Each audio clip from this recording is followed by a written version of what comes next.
Welcome back to the Diver Guide channel. Today we're going to go over reverse flip tuck. If you haven't seen my reverse dive tuck video, I recommend going and watching that because it is giving you the baseline fundamentals that you need to know before doing reverse flip. I'm going to talk about how you can get the highest points on a reverse flip and also how you can think about doing it as a lead up for reverse 1.5. So if you like the video, comment what you want to see next and subscribe and we'll get to it. This first guy, as he's walking down the board, you can see immediately that his knee is stepping out in front too far, and he kicks his foot out in front. So he has this hollow shape rather than being pretty straight up and down on the kick out. Judges love to see really nice lines, and if you can have your arms all the way up together at the top of this jump and your feet all the way below your hips, you'll get scored a little bit better there, and it will set you up for a better takeoff. Now, just like reverse dive, you want your eyes to be looking out towards the water. You can see his head is tilted back and he's looking kind of up over his eyebrows, which you want to do, but you want to do it later. You want to be looking into the tuck so you can watch your knees come up towards you, get into a tight tuck, and then you would look up to see the water. And we'll definitely see that in the next couple videos. The last thing that he does wrong is his kick out. You can see he opens up with his chest and his knees are still very bent, where you really want to kick with your legs first and then open up.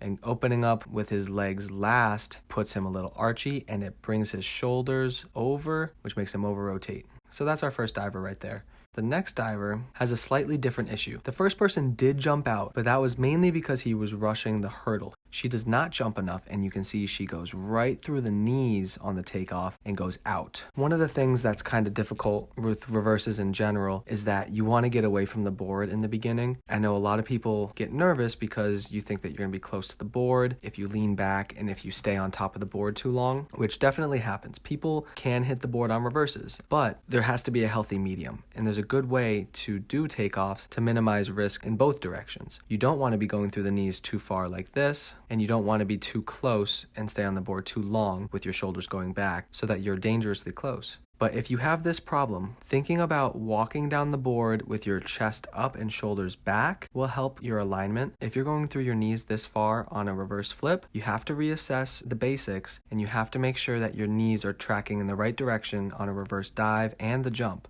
And then on that last jump, she needs to sit. This is super important. You want to feel like you're almost sitting into a chair when you're on your takeoff. If you're already over your toes this much, then you need to make big changes like sitting on the start and waiting longer to leave the board. The next thing that she does wrong is that she doesn't really grab her tuck. She brings her legs in and then she kicks them out without touching her shins. So she doesn't really show a great position, which makes it look like she's not in control of the dive. Now, something that you need to know in order to really nail a reverse flip is the kick out. When you kick out, if you're opening with your upper body first, you're probably going to go archy. And a lot of people will pull with their shoulders too much on the entry, which makes them go over. When you kick out, you need to kick hollow with your legs extending first, and then you can straighten out. Keep your hands on top of your thighs on the kick out and don't let your shoulders roll back. You want to keep your shoulders in front with your hands on top of your legs. That is how you keep a hollow and then eventually straighter position going in. Now, why did I talk about keeping your eyes down and looking forward on the takeoff? That's because on 1.5s and 2.5s, you're gonna want to look into the tuck like he does right here. As he comes off the board, see how his upper body doesn't really change positions? It's his legs that are coming up to him, and his head stays neutral. As his legs come up to him, he looks into the tuck, connects into it, and then he looks back. Let's watch this again. As he comes through, he's into the tuck. Right now, he's looking into his body, into his legs. Then once he grabs, his head looks back, and he spots.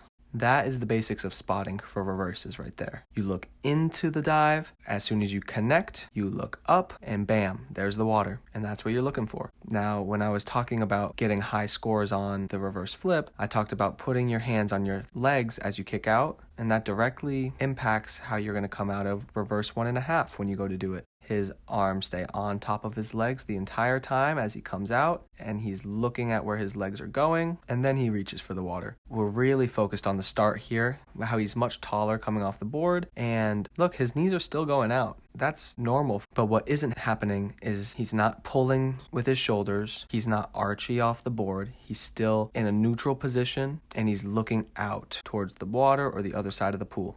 And now same thing on reverse 2.5. We'll go over this one quick. It's a little bit blurry, but bear with me here. Look at how straight he is during the knee drive and how high his knee drives up into the air. And then as he drops, he starts his second arm circle back, which is great. And then you can see his face through his arms. His arms are back behind his ears. His eyes and face are looking out towards the water. He's hitting a C position, and then his knees start coming up. Again, we talk about looking into the tuck. He's curling his back up and in as his legs come up and around his upper body. And look, he's not even into his tuck until a little past halfway through the first flip. That's how long it took him to connect. That's because his legs are coming up. He's curling in to get into the tightest tuck he can before he looks back for the rest of the flip. The tighter you can get into that connection, the faster you're going to be able to spin. And a lot of people don't have the patience to let their knees come all the way up into the tuck before they look back for the water. And that's really all I wanted to talk about there. It's all about that connection that we're talking about, because reverse flip is just a stepping stone to reverse 1.5, double, and then 2.5 eventually. He finishes the dive really high, and he's got a really strong kick. What I don't like about it is how wide his arms go for the entry.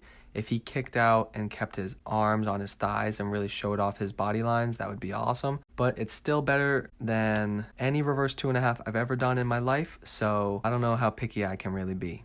Anyways, I hope that was helpful. My goal is to get a couple shorter videos out for you guys. I know a couple people have been asking for certain dives, so I wanted to get these out for you. I can do a deeper dive on certain topics within this, like the knees going through and how to combat that, doing drills for it, and the correct connection like we talked about with chin down and waiting for the legs to come up to you. Let me know if you guys have any questions in the comments, and I'll see you in the next one.